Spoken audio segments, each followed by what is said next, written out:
Muito bem, a gente resolveu gravar essa aula aqui sobre a secularização em três atos, né, justamente para tentar explicar algo sobre a história do conceito de secularização, de como ele se tornou, né, isto que nós vemos hoje. A gente vê que a questão toda da secularização é algo que serve, de certa maneira, a uma espécie de crítica cultural, certo? Sempre de índole anticristã, né? Mas também ela serve como uma espécie de padrão de interpretação histórica e filosófica, certo? E isso daí acaba invadindo a área de toda a convivência humana, de uma certa forma, né? Isso daí ficou impregnado, né, em todo o discurso, em toda a questão política do mundo moderno, até chegar agora no estado atual das coisas, onde a gente enfrenta praticamente toda uma espécie de revolução no sentido da secularização, mas já com, né, um reforço, vamos dizer assim, daquilo que chamam laicização, laicismo, né? Lembrando que secularização, como a gente vai ver aqui, é algo que brota do próprio ambiente religioso, ou do próprio ambiente eclesiástico, né? Diferente da laicização, que é algo já predominantemente político, depois de um desenrolar de coisas ao longo de alguns séculos, no sentido da secularização, começa a haver, né, por volta do século XVIII, XIX, uma proclamação do laicismo, que é justamente a expugnação total da religião na esfera política e até mesmo cultural, principalmente no sentido da educação, certo? A nossa reflexão aqui, breve, está baseada num capítulo do livro de Reinhard Koselleck, Extratos do Tempo, né?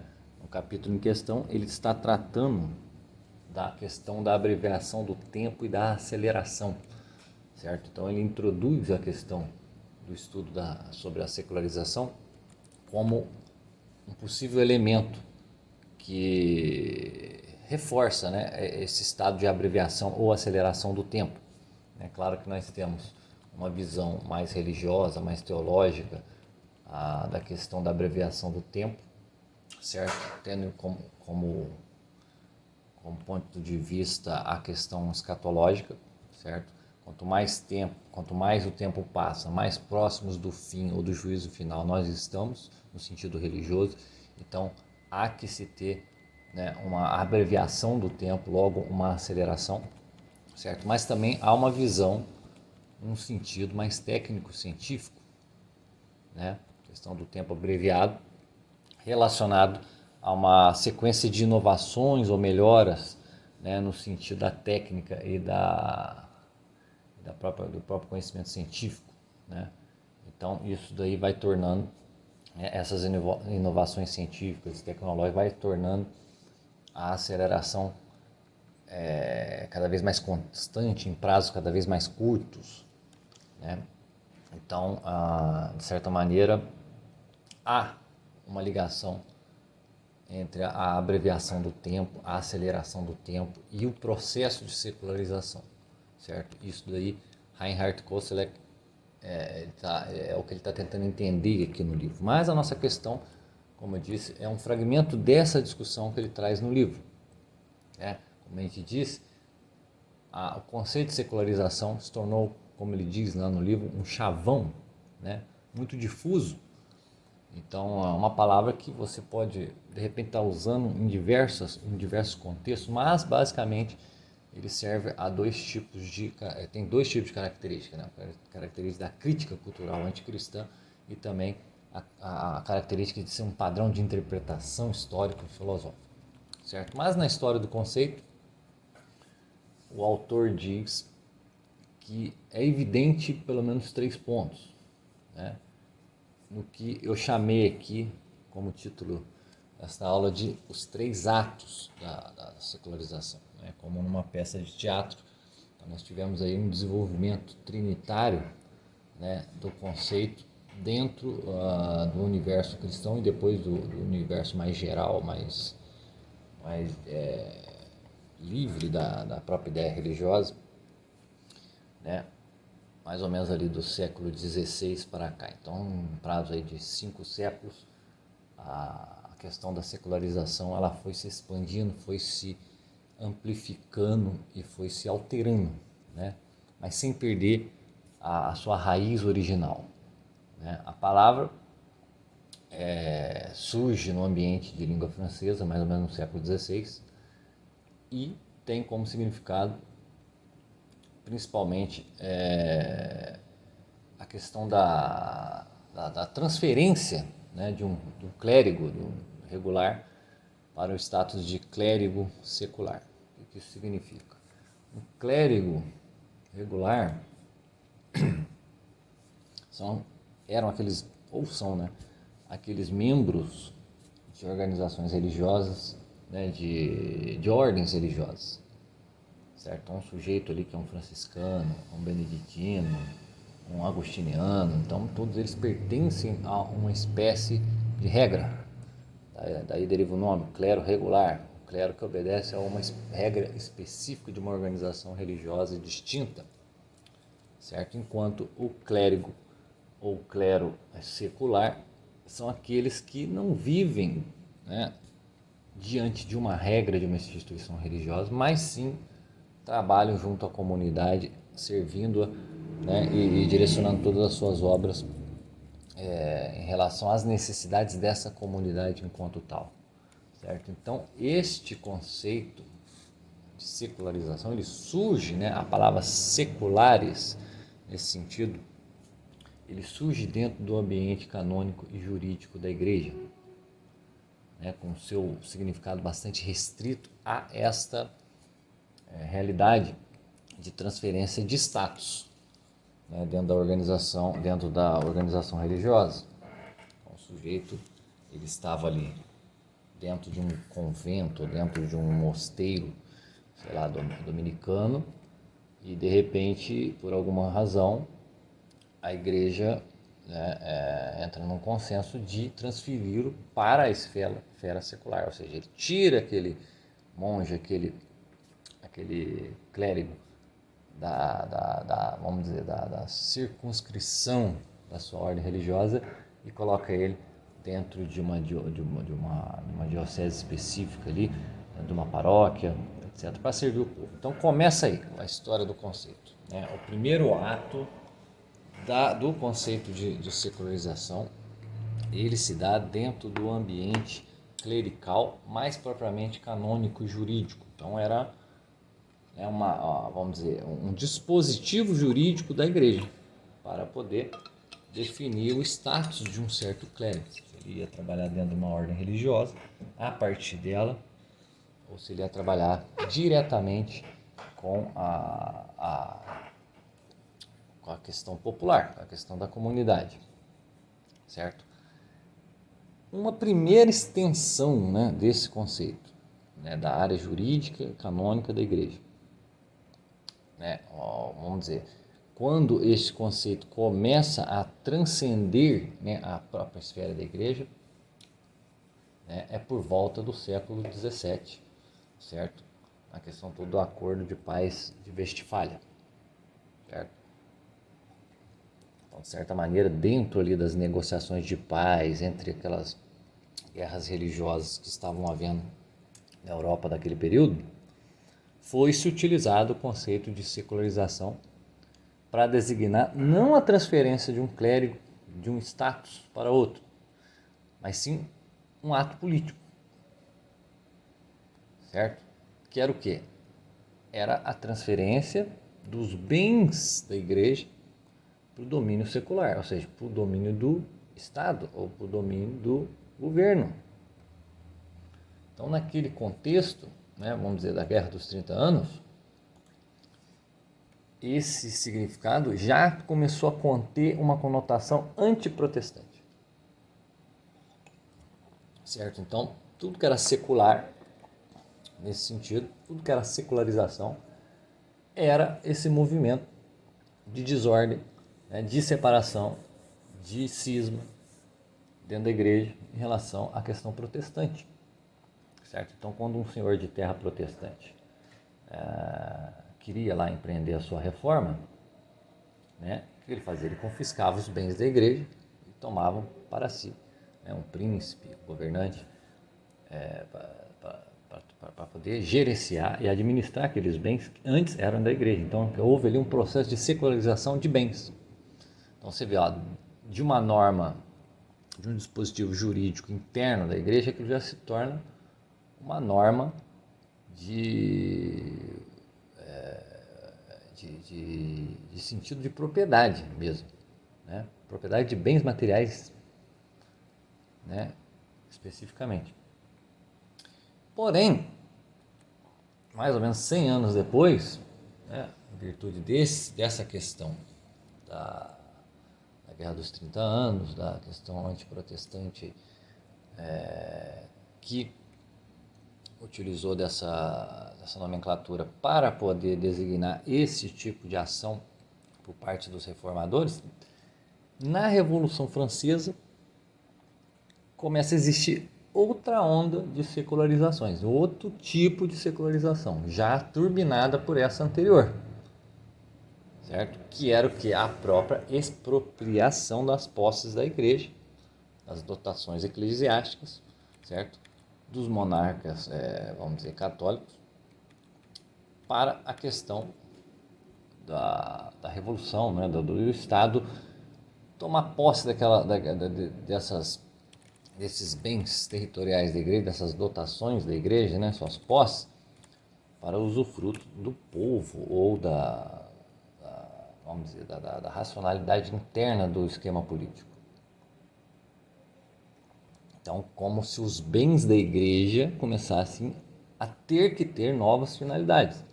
Então, é preciso secularizar.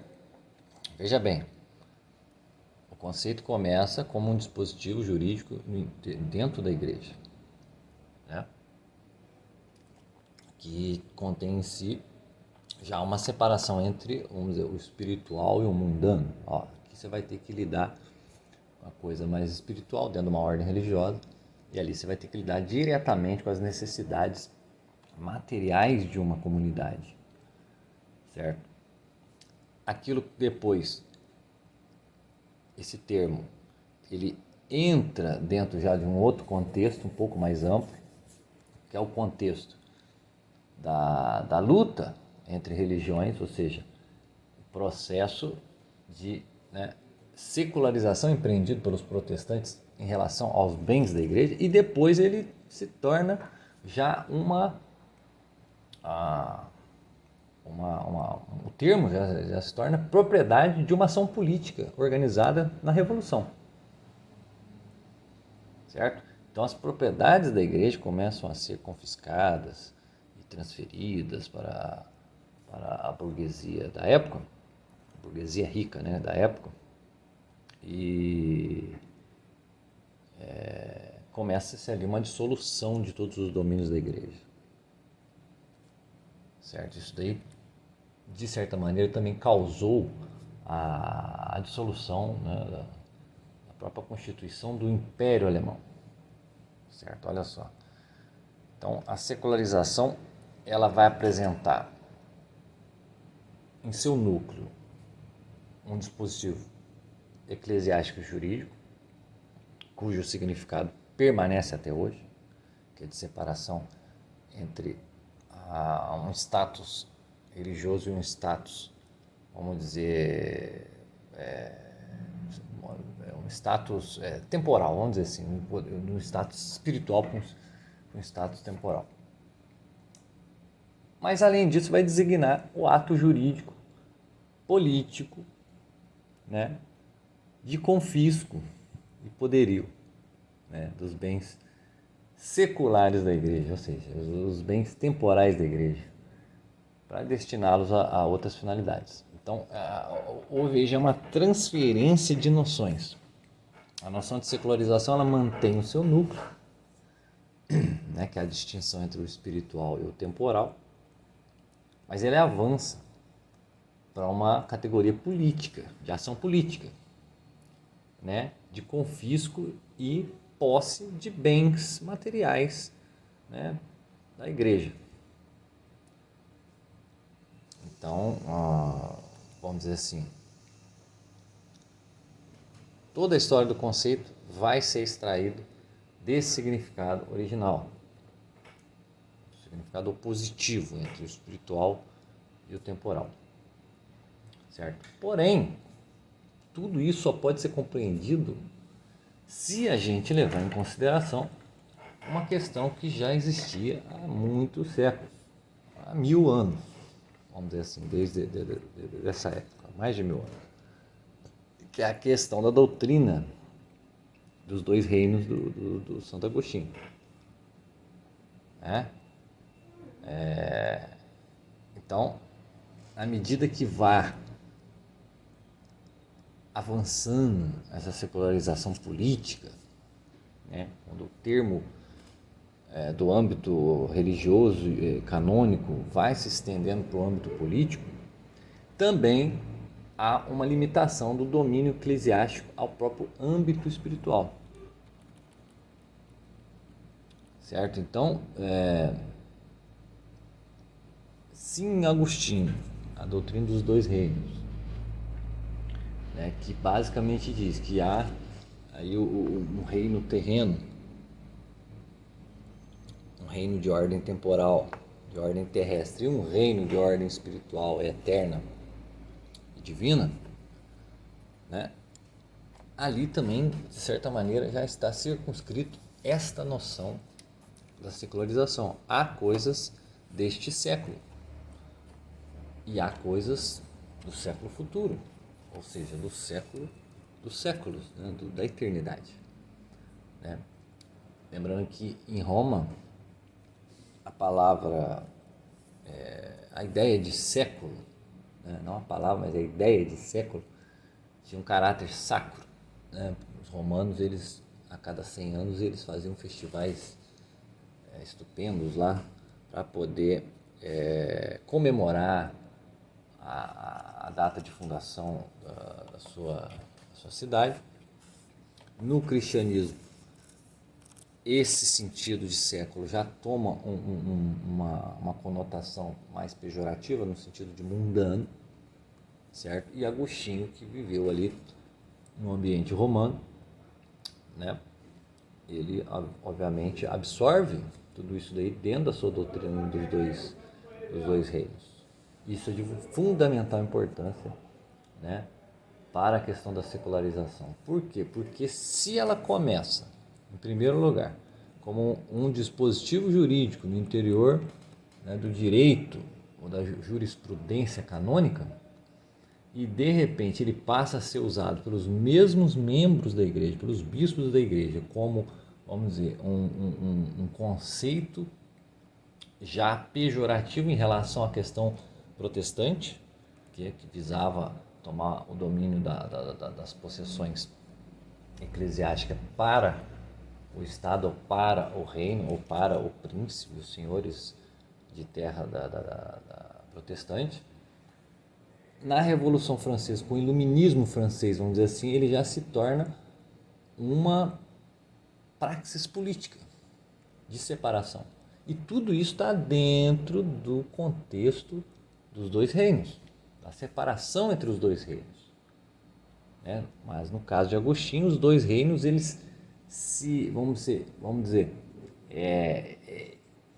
eles se mesclam, né? A questão da separação dos dois reinos absoluta, ela parte desta, vamos dizer, ação política.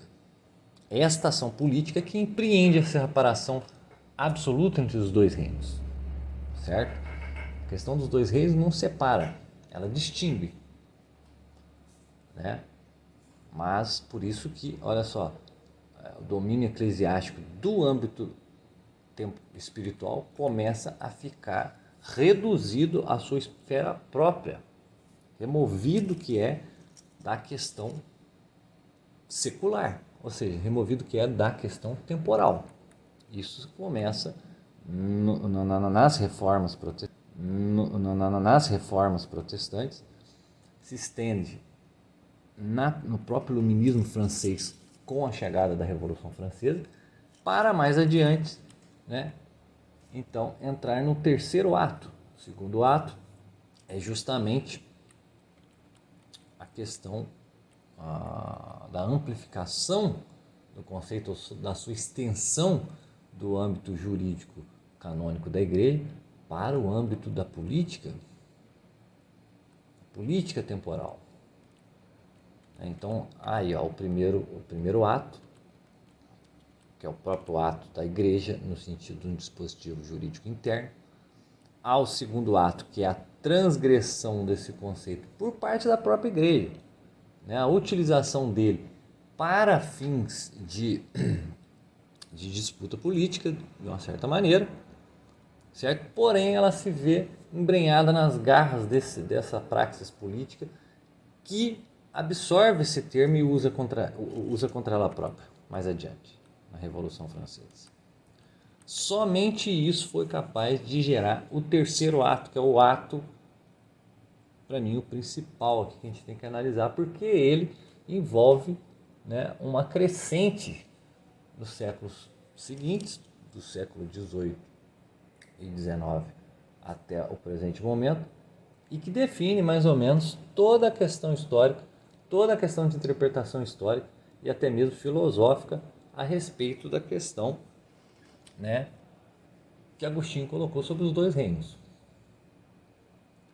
Então, olha só, o conceito de secularização, ele se tornou metafórico já no terceiro ato, como diz o Koselleck, né? Se antes ele era um dispositivo legal e jurídico, e depois se torna uma praxis política no segundo ato, no terceiro ato ele já se torna uma metáfora. Após a Revolução Francesa, tudo que se diz de secularização é apenas uma metáfora. Você vê em Karl Marx, que dizia, abre aspas, após o desaparecimento da verdade do além, estabelecerá-se a verdade do aquém. Ou seja, há aí já o uso metafórico do conceito de secularização num outro nível. Certo? Existiam também, não só nessa esfera, vamos dizer, filosófica com Karl Marx, mas na esfera teológica, aqueles que, né, já viam a própria teologia como parte da secularização cristã. Então, quer dizer, só pelo fato de existir a teologia, há aí já uma secularização. Se nós estamos aqui tratando de coisas, né, de especulações referentes ao mundo espiritual, às escrituras, etc., isso já significa que existe uma separação entre as coisas mundanas e as coisas celestes. Certo? Existe as obrigações terrenas e as obrigações celestes. Certo? Então, isso daí, por parte daquilo que o Reinhard Koselleck chama de teólogos negativos, como o teólogo Overbeck, né? Overbeck, se eu não me engano, ele era um inglês, certo? Franz Overbeck, aliás, alemão. Isso daí já, segundo ele, já começava lá no início da igreja. Então, quando a igreja se institui no mundo, ali já há a separação. Olha, existe o reino do Espírito, existe o reino dos homens.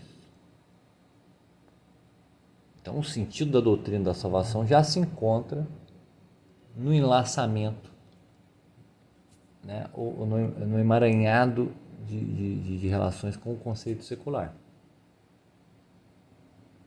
Certo? Uma coisa é, vamos dizer, a doutrina da salvação. Outra coisa é o decurso da história. Não interessa o decurso da história. O que importa é a doutrina da salvação. Isso começa na igreja. Então você vê, de Karl Marx a Overbeck, né, Karl Marx com a questão da secularização, como uma forma de supressão total do reino do além, né, para se buscar um reino ou uma verdade do aquém, a Overbeck, que vê na própria teologia, né, o surgimento da secularização, ou pelo menos um indício da secularização, já desde o início da igreja, você vê dois extremos. Mas são dois extremos que têm posições completamente contrárias à origem do termo secularização. São dois extremos contraditórios, ou seja, eles não se complementam. Eles não se complementam, certo? Eles não derivam exatamente do sentido da secularização, como a gente vê, né, na doutrina dos dois reinos de Agostinho. Certo? Então, em vista disso, foi-se desenvolvido uma posição, né, vamos dizer, liberal, nas palavras de Reinhard Koselleck, né, entre o marxismo, a visão mais radical, a posição mais materialista, e a posição mais existencialista da teologia negativa, se interpôs a posição liberal. Você vê lá Kant, Hegel, Dilthey, todos eles estão dentro dessa linha liberal. Então você vê que no terceiro ato do conceito e da história do conceito de secularização, nós vemos o quê? Uma metáfora do conceito de secularização, que está dividido em três polos. Polo, vamos chamar aqui materialista, extremo, de separação e supressão da ideia vamos dizer, de um reino suprassensível em relação ao reino sensível secular. A posição existencialista, que é aquela dos teólogos negativos, que veem toda a questão secular como desprezível em vista da única e efetiva posição ideal, que é a posição da doutrina da salvação. Então nós temos que esquecer, enquanto Karl Marx afirma o aquém, os teólogos negativos querem negar completamente o aquém, né, em vista do além. Nós católicos não, nós católicos, dentro da doutrina dos dois reinos, nós vemos que as duas coisas estão mescladas. Então, de certa maneira, as duas coisas se interrelacionam, elas não se suprimem. Claro que existe uma hierarquia entre elas, mas elas não se suprimem, certo? Então, surge a posição liberal, com esses autores, assim, vamos dizer, um pouco mais conhecidos como Kant, Hegel, etc. Então, para eles, as expectativas escatológicas cristãs, como elas não estão mais localizadas no além, vamos dizer assim, né? Isso indica que há aí uma influência contínua do pensamento moderno, ou seja, do desenvolvimento moderno. Então, a modernidade é como se fosse um prisma, como se fosse uma lente para mostrar que algo precisava ser feito para purificar, né, certas posições que demonstravam que simplesmente a ideia da secularização, no sentido, aliás, na ideia do além, no sentido da espiritualidade, tinha a sua referência ao mundo presente, ao mundo secular. Como se este mundo, essa visão religiosa devesse se realizar no mundo. Então nós precisamos trazer essa realidade para o mundo, empreender o processo de revitalização moral e ética, etc., no mundo, fazer uma construção plena e total do mundo, conciliar essas duas coisas. Veja bem, essas coisas já estavam conciliadas, de certa maneira, na doutrina dos dois reinos. Mas elas estavam conciliadas num sentido hierárquico, onde o reino secular, ele, de certa maneira, ele está servindo a um reino eterno, a um reino divino.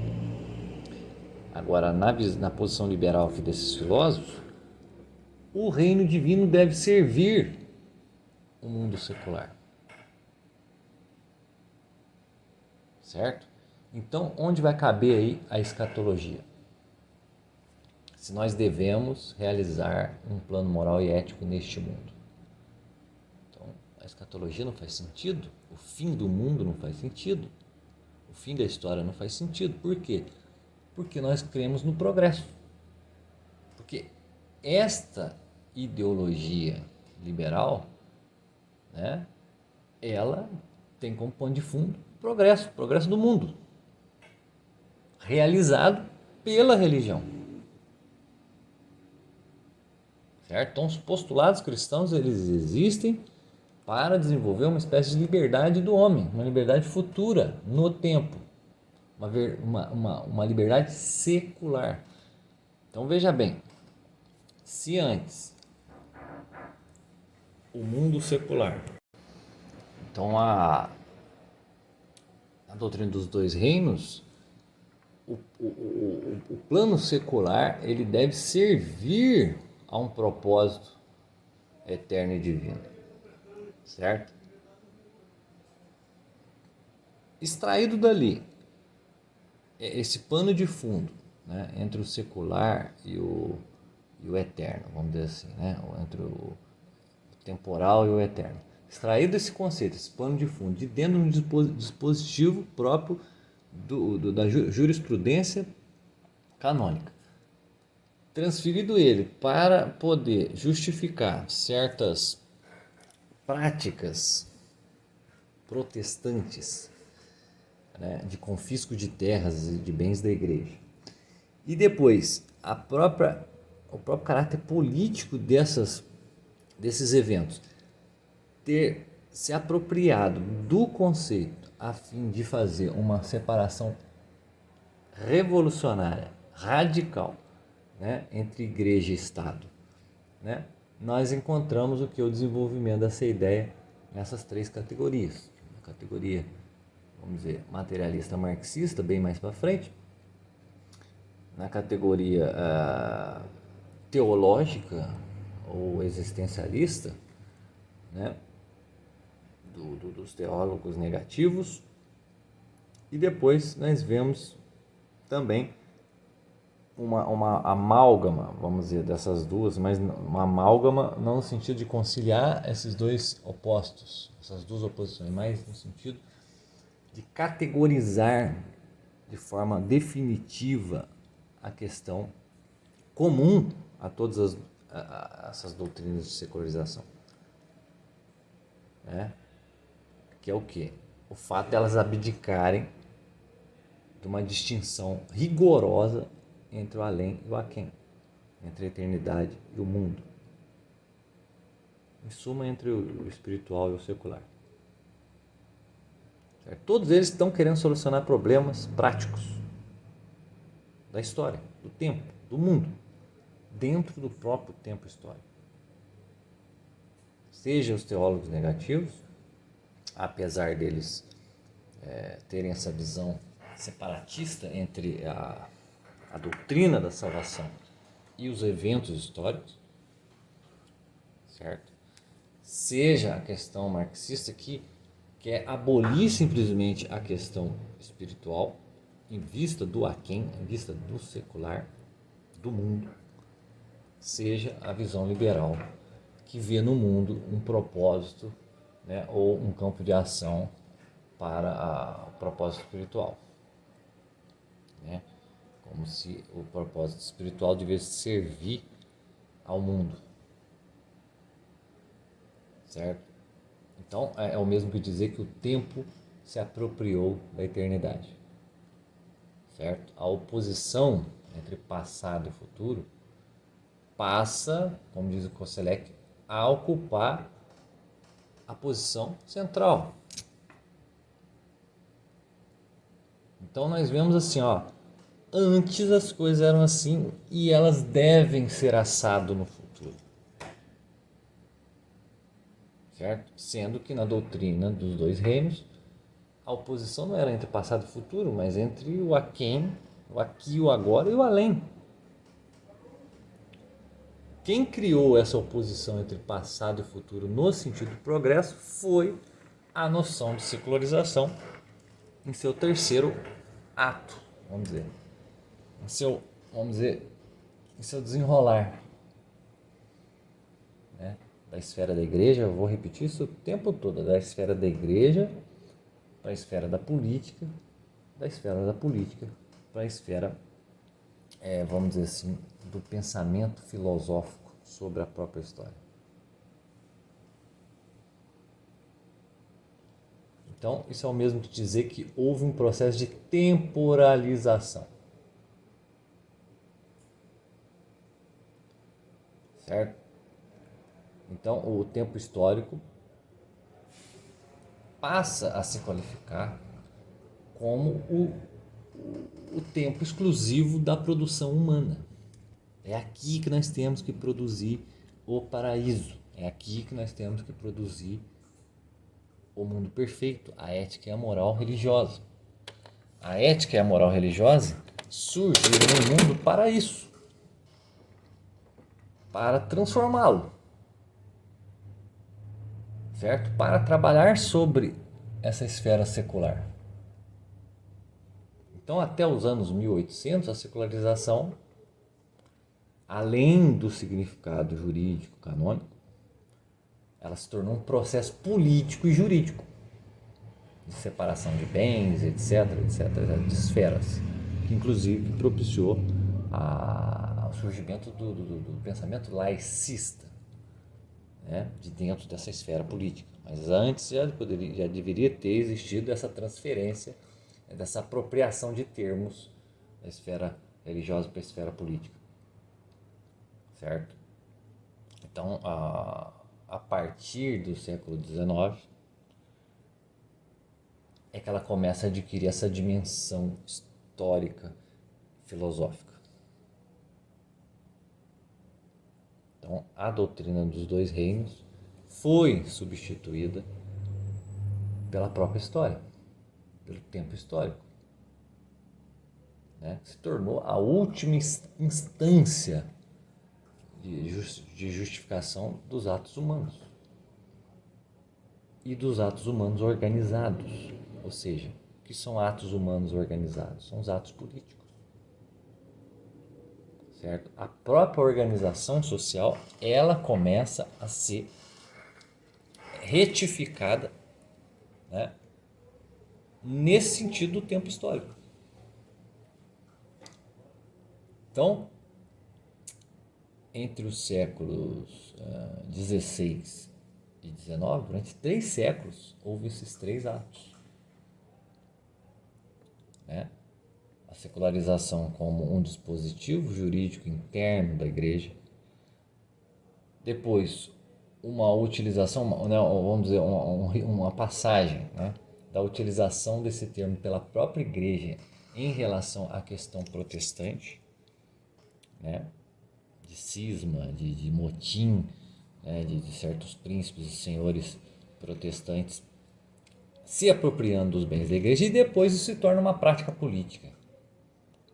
Né? Precisamos separar a igreja do Estado, e para tal nós precisamos confiscar todos os bens que são bens públicos, são bens que devem ser utilizados pela comunidade, devem ser utilizados pela nação, pelo rei, né? E temos que tirá-los do domínio da igreja. Só depois que acontece tudo isso aí no século XIX, a partir do século XIX, começa a haver já uma sistematização histórico-filosófica da própria secularização. Ela se torna um domínio, né? Ela se torna um domínio independente independente, certo? Então ela vai significar, de certa maneira, a negação da sua própria origem, né? E a renúncia à doutrina dos dois reinos. Então, todas as esperanças cristãs, vamos dizer assim, apesar de ainda continuarem a ser pré-condições para, para inclusive se pensar sobre secularização, só faz sentido, qualquer uso do termo secularização só faz sentido se nós remetermos a um conteúdo cristão prévio, certo? Mas se tornou um domínio independente.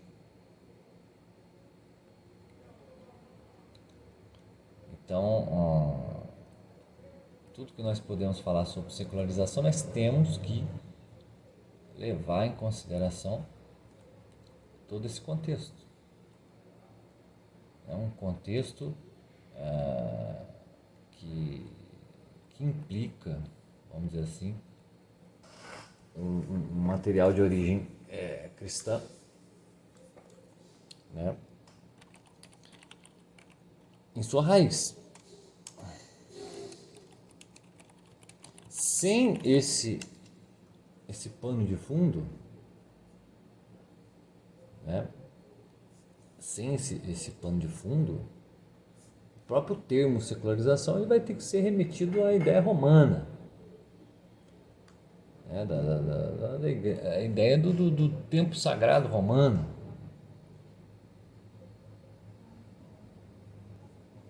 Então veja bem, tem toda aí uma apropriação, né? Como tudo na modernidade, se você for parar para pensar, tudo na modernidade ela remete a elementos cristãos desapropriados, certo? Isso daí é algo que a gente tem que levar em máxima consideração. Deu um probleminha aqui na gravação, mas vamos continuar, tentar, né? Continuar aqui para concluir. Então, de todos os problemas, né, de todas as dificuldades, de todas as questões bastante profundas aí que a gente começa a se deparar naquilo que a gente chama de mundo pós-moderno, ou no mundo contemporâneo, todos eles eram problemas já solucionados pela visão cristã da história, visão cristã da vida, etc. Certo? Problemas que já tinham sido analisados, resolvidos de certa forma, né? E depois foram trazidos à tona, por quê? Pelos excessos, vamos dizer, pelos excessos daqueles que, de certa maneira, começaram a dar uma ênfase maior ao mundo, ao tempo, à secularização. Certo? A grande realidade é essa, né? Então, de toda a questão de oposição entre o espiritual e o secular, que é a base da doutrina cristã, né, de certa maneira, somou-se aí uma espécie de rebelião contra o espiritual, né, a partir de um termo, a partir do termo secularização, dessa definição, né, como a gente disse, jurídica e canônica da igreja, depois levada à esfera do político, né, da ação política, e depois levada à esfera filosófica histórica, certo? O que fez substituir a antiga doutrina dos dois reinos, né, pelo próprio tempo histórico. Agora só existe a esfera do histórico, a esfera do temporal, do secular, já não existe mais aquelas esperanças futuras de fim do mundo, da escatologia e etc. Nós temos que empreender aqui nosso processo de revitalização do mundo, no mundo, certo? Acontece que, para a gente finalizar aqui, eu gostaria de citar um trecho do livro de Etienne Gilson, A Evolução da Cidade de Deus, onde ele trata justamente, né, dessa problemática aí dos dois reinos, dessa questão toda dos dois reinos. E ele fala de duas dificuldades, né, que essa visão cristã encontrou no mundo, né, no momento que começa a se estabelecer. Dificuldades essas que foram, de certa maneira, resolvidas ao longo dos séculos e com o processo aí de apropriação do termo secularização, né, ela começa novamente a trazer de volta os mesmos problemas e outros ainda maiores para a esfera do domínio humano. Então, vamos abrir aspas aqui para finalizar, para Etienne Gilson. Bom, ele diz que a doutrina cristã, que envolve a questão do reino de Deus, da cidade de Deus, etc., se envolvia em duas dificuldades terríveis, né, nos quais se defronta ainda hoje. Se defronta ainda hoje justamente, né, porque houve esse retorno ao imbróglio aí da secularização. A primeira refere-se à própria universalidade da sociedade que se cogita fundar, no caso a sociedade cristã. Ela atinge ao mesmo tempo seu fundamento e sua extensão. Seu fundamento, porque se essa sociedade repousa sob a aceitação comum de uma crença transcendente à razão, ela não se universalizará senão pela fé. Ora, o conteúdo da fé não é um conhecimento racionalmente universalizável. Sem dúvida, a apologética cristã empregará todos os seus esforços para colocar a razão do lado da fé. Vê-la-emos sustentar, mesmo que, apesar de tudo, a fé cristã ainda o que há de mais razoável no mundo, mas não permanece menos verdadeiro que o ato de fé na palavra de Deus, se distinguirá sempre irredutivelmente do simples assentimento à evidência de uma proposição racional. Como, pois, universalizar o que de si não é naturalmente universalizável? Pode acontecer que, de fato, a fé unicamente seja verdadeiramente universalizável, mas precisaria tanto tempo aos homens para perceberem isso que eles ainda não desconfiaram da coisa.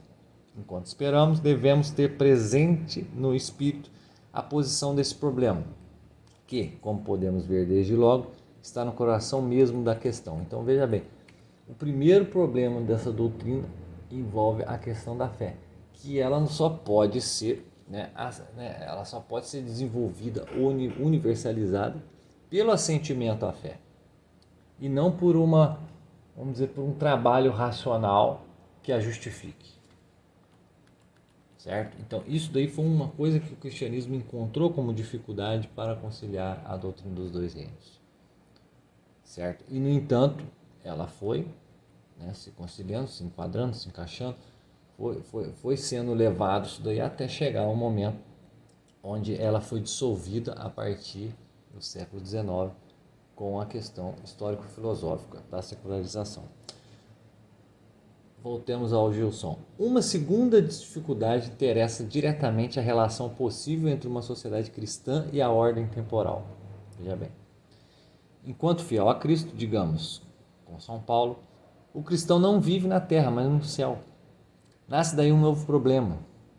Porque se tal é a fé do cristão, quanto mais for intensa, mais ele o desligará do amor deste mundo e principalmente do amor à cidade.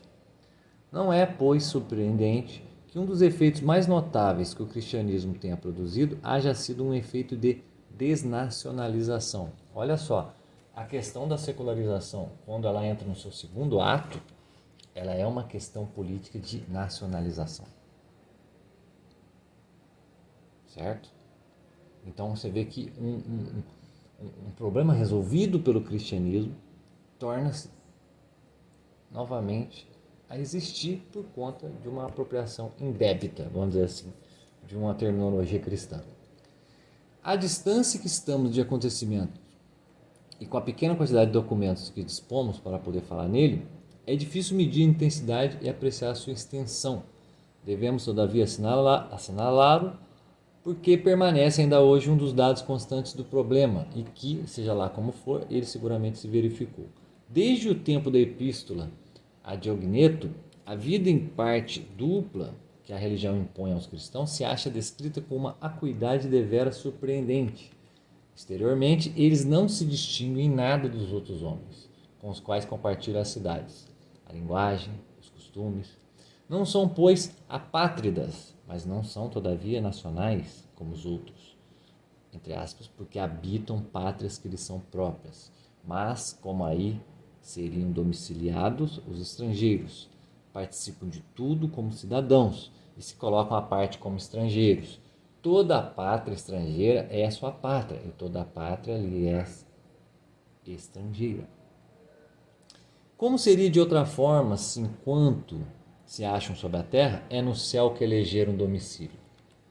Ouvir-se-á, no mesmo sentido, a curiosa declaração de Tertuliano: nenhuma coisa nos é mais estranha do que a coisa pública. Não admitimos senão uma para todos, o mundo. Fórmula cuja ressonância histórica é inegável, mas que, segundo a justa observação de um historiador, define, não obstante, esta posição paradoxalmente diferente: um cosmopolitismo fundado num acosmismo. Na verdade, como verificaremos ao examinar o pensamento de Santo Agostinho sobre este ponto, definir desde logo a posição cristã relativa ao problema seria logo resolvê-lo, porque é exato que o cristão não é um membro de um cosmos, no sentido estoico do termo, mas pode-se perguntar se o cristianismo não transformou a própria noção de cosmos a ponto de fazer dela uma sociedade verdadeira, caso em que o cosmopolitismo cristão seria suscetível de um sentido preciso. Ou seja, eu citei esse fragmento do livro aqui, que está na página 29 e 30, por causa da questão das duas dificuldades. É de como, né, a universalidade do cristianismo vai se expandir no mundo se ela se baseia na fé, e a fé não é demonstrável racionalmente, certo? O seu fundamento não é demonstrável racionalmente, e como, né, o homem, enquanto fiel a Cristo, irá se posicionar diante de um mundo onde, evidentemente, crucialmente, obrigatoriamente, ele tem que estar inserido num ambiente terrestre, numa sociedade secular. Certo? Então, veja bem, isso daí é uma dinâmica, é uma problemática que existe dentro do cristianismo, e quando a gente diz que ela foi resolvida, é que ela não foi resolvida teoricamente, ela foi resolvida existencialmente. Existencialmente, o cristão sempre se comportou no mundo como um estrangeiro. Certo? Ele sempre se comportou dentro de uma pátria como se ele não a pertencesse. Como um domiciliado aqui no mundo, mas que elegeu seu domicílio para além do mundo. Então, quer dizer, na prática, o cristianismo, né, ele sempre lidou com a questão da secularização desta forma, uma forma conciliativa. E o que acontece após o segundo e o terceiro ato da secularização, do termo, da história do termo secularização, essa conciliação começa a deixar de existir. Por quê? Porque o cristianismo deixa de participar, de certa forma, do critério próprio da secularização. Apesar de sempre o termo secularização se referir ao cristianismo, o cristianismo, enquanto tal, ele deixa de participar da sua própria esfera de atuação secular. Ele é desidratado da esfera secular. Certo? Retroagindo o problema, retroagindo, né, as dificuldades que sempre existiram e provavelmente sempre vão existir a respeito dessa doutrina dos dois reinos, certo? E trazendo novos problemas à tona. Por quê? Porque o contexto todo já é diferente. Já existe todo um desenvolvimento técnico, já existe todo um desenvolvimento de uma tradição não cristã da filosofia, certo? Há todo um desenvolvimento da ciência, da sociologia, etc, etc, da própria economia, do próprio sistema financeiro, ou seja, elementos que já não existiam no período agostiniano, pelo menos, né, claro, não, pelo menos existiam desta forma, né, com essa carga, com essa dimensão, mas passam a existir, né, também muito por conta do próprio processo de secularização. Então, não é o processo de secularização ou a origem do termo e dos seus significados posteriores até chegar num significado metafórico, né? Que é justamente esse que é a problemática nossa aqui que a gente quer assinalar desta aula. Não quer dizer que essa secularização criou todos esses problemas, certo? Mas que ela é o eixo do problema. Ela é o eixo do problema, ela se insere como um eixo radical, certo? Porque é justamente quando começa a ruir, né, a conciliação entre os dois reinos, né, o reino de Deus e o reino terrestre. Então, quando perde, vamos dizer assim, o fator axial, né, estrutural da questão, que é a própria igreja, a própria religião católica, etc. Quando isso se perde, vamos dizer, sai do terreno da discussão, o termo secularismo, a secularização, etc., se torna um porrete para bater na igreja, certo? Para justificar todo tipo de pseudo-avanço humano, técnico, científico, político, etc, etc, etc, em vista daquilo que Kant e Hegel e todos os mais viam como avanços do progresso, da moral e da ética. Então, é isso.